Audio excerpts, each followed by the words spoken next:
بسم اللہ الرحمن الرحیم۔ لسٹ نمبر 351، اصول فتویٰ نمبر 7، علم اور حلم، شان نزول۔ فلولا نفر من کل فرقہ تفقہوا فی الدین۔ پنجاب کا واقعہ، جماعتیں بھیجنے میں مرکز نظام الدین ہی سے رجوع کریں۔ دعوتی کام اور اس کا اسلوب۔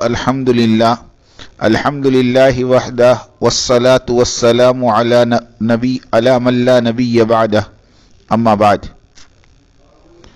7واں ادب، قاضی فیصلہ نہ کرے جب تک کہ دونوں پارٹیوں سے بات نہ سن لے، اس لیے کہ بعض لوگ ایک طرفہ باتیں اور شکایتیں سن کر متاثر ہو جاتے ہیں، خاص کر جب وہ خود کو مظلوم بتاتے ہیں اور احسن طریقے سے اپنی صفائی دیتے ہیں تو قاضی ان کی چکنی چپٹی باتوں کو سچا ماننے لگ جاتا ہے اور ان کی باتوں کی تصدیق کر بیٹھتا ہے، اور دوسرے حریف کی بات سنے بغیر ہی اپنا موقف اور ذہن بنا بیٹھتا ہے، اور یہ تصفیہ اور انصاف پر کھلا ظلم ہے۔ بلکہ قاضی پر واجب ہے کہ وہ دوسرے حریف کی بات سنے تاکہ وہ صحیح نتیجے پر پہنچے۔ رسول اللہ صلی اللہ علیہ وسلم کا فرمان ہے کہ جب تم دو آدمیوں کے درمیان فیصلہ کرو تو ایک کی بات سن کر فیصلہ مت کرو جب تک کہ دوسرے کی بات نہ سن لو۔ دوسرے کی بات سن لو تاکہ تم صحیح فیصلہ کر سکو۔ روایات میں یہ بھی مروی ہے کہ حضرت لقمان حکیم نے فرمایا کہ اگر تیرے پاس کوئی آئے اور اس کی آنکھوں سے مظلومیت ٹپک رہی ہو تو بھی دوسرے حریف کی بات سننا ضروری ہے تاکہ درست فیصلہ کر سکے۔ جو شخص بھی قضاعت کے منصب پر فائز ہو اسے چاہیے کہ طرفین کی بات سنے، پھر اس پر تدبر و تفکر کرے اور پھر فیصلہ دے۔ فائدہ، یہ 7واں اصول تھا۔ آپ نے ملاحظہ فرمایا ہوگا کہ دین میں کس قدر آسانی اور کس قدر سستا انصاف ہے۔ ساری ہستیوں کے سر پر اسلام اور دین مقدم ہے۔ ایک عام آدمی بھی امیر المؤمنین حضرت عمر رضی اللہ عنہ سے بھرے مجمع میں سوال کر سکتا تھا کہ نئی چادر کہاں سے لائی، جواب دیجئے۔ جمعہ کے خطبہ دیتے ہوئے عمر فرما رہے ہیں کہ یہ چادر دراصل کپڑے کے 2 ٹکڑے ہیں جو مجھے اور میرے بیٹے عبداللہ کے حصے میں آئے تھے۔ گھر والوں نے دونوں کو جوڑ کر چادر بنا دی، اور ہماری بدنصیبی یہ رہی کہ ہم نے اپنے علماء اور مشائخ کو بشریت سے بھی آگے پہنچا دیا، اور ہمارے غلو نے ہمارے اکابر کو معصومین میں شامل کر دیا۔ جس طرح بنی اسرائیل نے کہا تھا اتخذوا احبارہم ورہبانہم اربابا من دون اللہ، بنی اسرائیل نے اپنے علماء اور مشائخ کو اللہ کے علاوہ رب بنا لیا تھا۔ حضرت عدی ابن حاتم رضی اللہ عنہ عرض کرتے ہیں کہ یا رسول اللہ، وہ لوگ تو عبادت اللہ کی کرتے تھے۔ حضور صلی اللہ علیہ وسلم نے فرمایا، کیا وہ لوگ ان کے بڑوں کے حلال کردہ چیزوں کو حلال اور حرام کردہ چیزوں کو حرام نہیں مانتے تھے؟ حالانکہ تورات میں ایسا نہیں تھا۔ صحیح حدیث ہیں۔ فائدہ، ہم نے بھی اپنے علماء اور مشائخ کو وہی درجہ دے رکھا ہے، یعنی اکابر دیوبند اور تبلیغ سے کبھی کوئی غلطی ہو ہی نہیں سکتی۔ اس غلو فی الاعتقاد نے ہمیں قرآن اور حدیث اور سیرت طیبہ والی پاکیزہ زندگی سے دور کیا۔ یاد رکھیں، انسان کا صحیح اکرام یہی ہے کہ اسے بشر ہی سمجھیں اور بشر ہی کا سلوک کریں، اس کی سچائی کو سراہیں اور غلطی پر گرفت کریں۔ یہی عین دین اور اسلام ہے، ورنہ پھر سب مداہنت ہے، اور ہر مداہن نظریاتی طور پر پہلے منافق ہوتا ہے پھر مداہن، العیاذ باللہ۔ انبیاء علیہم السلام علم و حلم کے مینار ہیں۔ علماء انبیاء کے وارث ہیں، علم میں بھی اور حلم میں بھی۔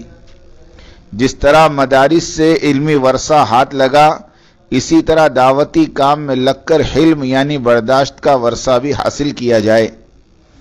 صحیح حدیث ہے کہ علم تعلم سے یعنی استاد کی صحبت سے آتا ہے، اور اسی طرح حلم نامساعد حالات پر جمنے سے آتا ہے۔ دعوتی محنت میں قدم قدم پر مشقت اور مجاہدہ ہے، باوجود اس کے دعوتی کام والے خوشی خوشی اس مشقت کو برداشت کرتے ہیں اور اس پر جمتے ہیں اس لیے کہ انہیں بارگاہ الہی سے حلم عطا ہوا ہوتا ہے۔ شان نزول آیت فلولا نفر من کل فرقہ، فلولا نفر من کل فرقۃ منہم طائفۃ لیتفقہوا فی الدین ولینذروا بہ، ایسا کیوں نہ کیا جائے کہ ان کی ہر بڑی جماعت میں سے ایک چھوٹی جماعت باہر جایا کرے تاکہ وہ دین کی سوجھ بوجھ حاصل کریں۔ فائدہ، پچھلی آیات میں ان 3 صحابہ کا بیان تھا جو اللہ کے راستے میں جانے سے رہ گئے تھے اور ان پر عتاب بھی ہوا تھا، اس لیے جب بھی صحابہ سے نکلنے کو کہا جاتا تو صحابہ مارے خوف کے سب نکلنے کو تیار ہو جاتے تھے، تو انہیں روکا گیا اور کہا گیا کہ سب کے سب نہ نکلو بلکہ چھوٹی جماعت نکلے، جو مدینے میں رہ جائے وہ علماء فقہ اور حدیث سے تفقہ حاصل کریں، اور جو اللہ کے راہ میں جا رہے ہیں وہ تفقہ فی الدعوہ حاصل کریں۔ تعلیم اور دعوت ساتھ ساتھ۔ وعید، جب تم دعوتی کام چھوڑ دو گے تو وحی کی برکات یعنی تفقہ سے محروم ہو جاؤ گے۔ دعوت اور تعلیم کا گٹھ جوڑ، دعوت اور علم ایک ساتھ چلیں گے تو خیر پھیلے گا ورنہ تباہی۔ مفسر قرآن ابن عربی فرماتے ہیں کہ الرحمن علم القرآن، یعنی علم ہی دعوت ہے، اور علم بغیر دعوت کے جہالت ہے، یعنی دعوت ہی علم ہے اور بغیر علم والی دعوت گمراہی ہے۔ خلاصہ یہ کہ بغیر علم والی دعوت سے گمراہی پھیلے گی اور بغیر دعوت والے علم سے جہل پھیلے گا، اس لیے کہ وحی کی برکات سے محروم کر دیے جاؤ گے۔ فائدہ، نہ جاننا ہی جہالت نہیں بلکہ جاننے کے باوجود اس پر عمل نہ کرنا یہ سب سے بڑی جہالت ہے۔ عمل بقدر یقین میسر ہوگا، جس قدر یقین مضبوط ہوگا اسی قدر عمل کی توفیق اور حلاوت نصیب ہوگی۔ تبلیغی ان پڑھ سے تہجد نہیں چھوٹتی، اس لیے کہ وہ تہجد کی فضیلت سنتا ہے اور اس پر یقین بھی رکھتا ہے۔ مدارس کے طلبہ پر فرض نمازیں بھی دشوار، حالانکہ وہ پڑھتے ہیں سمجھتے ہیں مگر یقین سے کمزور، اور یقین بڑھتا ہے دعوتی محنت سے۔ ان پڑھ کے پاس دعوتی محنت ہے اور پڑھا لکھا دعوتی محنت سے دور ہے، اور حضور اکرم صلی اللہ علیہ وسلم نے پناہ مانگی ایسے علم سے، اللہم انی اعوذ بک من علم لا ینفع، اے اللہ میں پناہ چاہتا ہوں اس علم سے جو نفع بخش نہ ہو۔ تنبیہ، جو پڑھا گیا ہو اس پر عمل کا نصیب نہ ہونا علم لا ینفع کہلاتا ہے۔ حدیث میں ہے امر بالمعروف نہی عن المنکر کرتے رہو ورنہ وحی کی برکات سے محروم کر دیے جاؤ گے۔ فائدہ، پڑھیں گے لیکن سمجھ کے بغیر، روایت یاد کی مگر درایت سے محروم، یعنی حال کے امر کو کس طرح حکم الہی کے تابع ہو کر پورا کریں اس کی توفیق اور بصیرت سے محروم ہو جانا۔ حکمت اور بصیرت آمیز واقعہ، سن 1978 میں انڈیا پنجاب میں ارتداد پھیلا، علماء کرام نے بہت محنت کی، مرکز نظام الدین تشریف لائے، حضرت جی انعام الحسن صاحب رحمۃ اللہ علیہ کو کارگزاری سنائی اور دروا کی درخواست کی۔ دوسرے دن کلکتہ سے 4 مہینے کی جماعت آئی، میں اس جماعت کے ساتھیوں کی خدمت کے لیے مامور تھا، ان کے احوال سنے اور ناموں کی فہرست تیار کی۔ جماعت نے کلکتہ کے امیر حاجی غلام رسول صاحب رحمۃ اللہ علیہ کا خط لے کر آئی تھی۔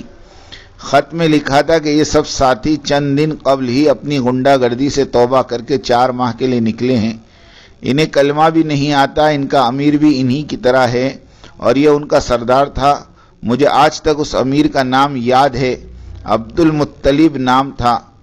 2 دن مرکز میں رہے، تیسرے دن حضرت جی نے فرمایا اس جماعت کے ساتھ ایک پڑھا لکھا ساتھی لگا دو اور اس جماعت کو پنجاب بھیج دو۔ منشی بشیر رحمۃ اللہ علیہ فرما رہے ہیں کہ حضرت وہ علاقہ تو بہت بنجر علاقہ ہے، علماء نہیں ٹک سکے، یہ غریب کیا کریں گے؟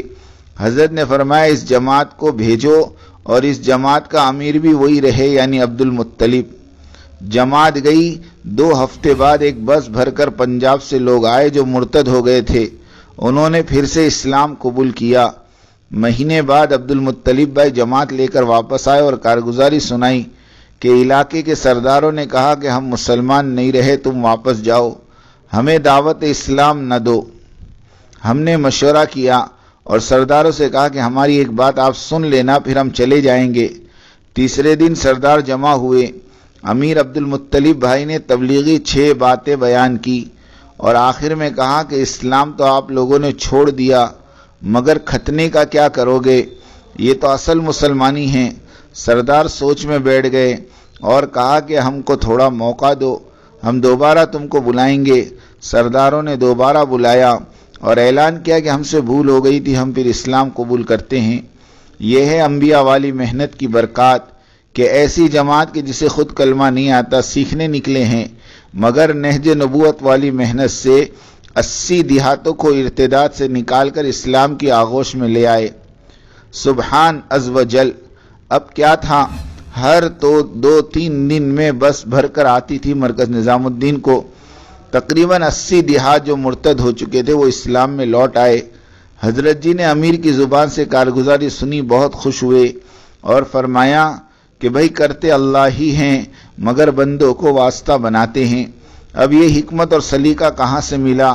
یہ سب کچھ اللہ کے راستے کی محنت اور مشقت سے ملا۔ آج کل کے طلبہ، کل کے امام و خطیب اور قاضی القضات، اگر آج ان کی تعلیمی زندگی ہی سے تبلیغ ساتھ کر دی جائے تو کسی طرح سے نکھر کر صاف شفاف نبوی فکروں کے ساتھ یہ اپنے حلقے میں محنت کرنے والے بنیں گے اور کس قدر فائدہ ہوگا۔ رائے ونڈ مکمل طور پر فتنہ خبیثہ پاکستانی عالمی شورا کا مرکز ہے۔ دنیا بھر کے تبلیغی عوام اس خوش فہمی میں نہ رہیں کہ رائے ونڈ مرکز کا تعلق عالمی مرکز نظام الدین سے ہے۔ ایسا ہرگز نہیں ہے۔ رائے ونڈ نے مرکز نظام الدین سے اپنا تعلق پورے طور پر توڑ لیا ہے اور یہ دنیا کا پہلا ملکی سطح کا مرکز ہے جس نے عالمی شورا بھی بنائی اور مرکز نظام الدین سے بغاوت کی اور آزاد ہو گیا۔ بنگلہ دیش کے قاری زبیر صاحب نے تو اعلان کر دیا کہ ہم نہ مرکز نظام الدین کے ساتھ ہیں نہ ہی عالمی شورا کے ساتھ ہیں، بس ہم تو صرف ککرائل ہی کے ہیں۔ دنیا تمام کے ممالک اپنی جماعتیں صرف مرکز نظام الدین کو بھیجیں اور وہیں سے اپنے تقاضے لیں، رائے ونڈ سے نہیں۔ ساتھ ہی اس بات کو اہمیت دیں، دیگر زبانوں میں ترجمے کر کے یا واٹس ایپ کے ذریعے دیگر ممالک والوں کو اس بات کی اطلاع دیں۔ اپنی مسجد میں صرف اپنی ہی جماعتوں کو ٹھہرائیں، عالمی شورا والی جماعتوں کو نہیں ٹھہرائیں۔ اختلاط ہر چیز کے لیے مضر ہیں۔ ہو سکے تو اپنے اپنے شہر کی مساجد کی فہرست تیار کریں کہ کون سی مسجد اپنی ہے اور کون سی شرائط والوں کی۔ جو مساجد امیر کی عمارت اور مرکز نظام الدین سے مرکوز ہیں، جڑے ہوئے ہیں، ان مساجد کی شناخت ہو۔ اطاعت اور بغاوت 2 علیحدہ علیحدہ چیزیں ہیں، مطیع اور باغی برابر نہیں۔ اس طرح ان کی جماعتیں اور ہماری جماعتیں بھی برابر نہیں۔ اللہ تعالیٰ تبلیغی کام کے انتشار کو عافیت کے ساتھ ختم فرمائیں، آمین۔ وآخر دعوانا ان الحمد للہ رب العالمین۔ توجہ سننی پڑے گی، بہت توجہ سننی پڑے گی۔ تم بات کو غلط مطلب نکالو گے اپنے ذہن سے اور میرے ذہن میں جو مطلب ہے اس پہ غور نہیں کرو گے۔ یہ بڑی مصیبت ہے اس زمانے میں۔ بجائے جو میں چاہتا ہوں اس طرف توجہ کرنے کے، اپنے دماغ میں جو کچھ لیے بیٹھے ہو اس کو غلط رخ پر لے جاؤ گے۔ سنو غور سے۔ بات کو سمجھنے کے لیے سب سے پہلے آدمی اپنے ذہن کو اور اپنے برتن کو اعتراض اور تردد اور اشکال سے خالی کرے، اس لیے کہ اگر کسی بات کو بھی مفہوم مخالف اور کسی بات کو بھی کسی دوسرے عمل کی تردید یا اس کی تنقیص یا اس کی افادیت کو کم سمجھنے کے سوء ظن کے ساتھ سنا گیا، نفع کی باتوں سے نقصان ہونا یقینی ہے۔ اس لیے سب سے پہلے ہم اس کی نیت کریں، پوری بات سنیں گے، آگے پوری بات نقل کریں گے۔ آدھی سننا یہ بھی دین و دعوت کے لیے ناقص، اور آدھی بات کا نقل کرنا یہ تو بڑے فساد کا ذریعہ ہے۔ اس لیے بہت توجہ کے ساتھ بات سننی ہے۔ اور اگر آپ نے ابھی تک ہمارا چینل سبسکرائب نہیں کیا تو فوراً سبسکرائب کیجئے، ساتھ ہی بیل آئیکن پر کلک کریں تاکہ مزید آنے والی ویڈیو ہیں وہ آپ کو وقت پر ملتی رہیں۔